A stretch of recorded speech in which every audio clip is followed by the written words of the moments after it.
Son savoir encyclopédique nous épate. Chaque jour, Stéphane Bern, non pas Stéphane Bern, mais Stéphane Bern nous donne son dernier mot.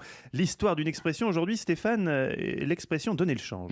Oui, Mathieu, je vais devancer vos sarcasmes aujourd'hui. Je vous propose une expression qu'on utilise encore de nos jours. Oui, je sais, je vous entends dans votre barbe, poivre et sel, et dire une fois n'est pas coutume. Enfin, il va parler d'une expression que j'utilise encore.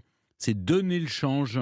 Alors, donner le change, c'est quand on n'est pas forcément convaincu par son interlocuteur, mais on décide de faire comme si on était d'accord. Il y a une petite malhonnêteté de la part de la personne qui donne le change. Oui, vous allez voir que l'expression à l'origine n'a rien à voir avec les petits mensonges entre amis. Donner le change vient du XVIIe siècle et de la chasse, plus particulièrement de la vénerie, une pratique aristocratique que certains aimeraient voir perdurer au mépris de la souffrance animale. Quand la chasse est lancée avec les chiens, un seul animal est poursuivi. Le change va ainsi désigner tous les animaux qui seront pourchassés en deuxième, troisième ou quatrième choix.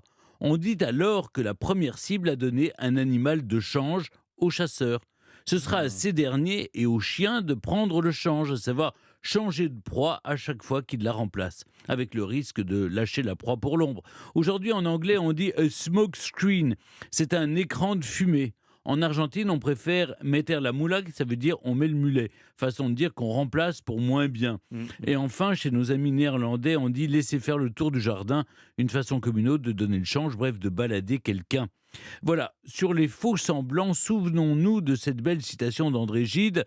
On veut donner le change et l'on s'occupe de tant paraître qu'on finit par ne plus savoir qui l'on est.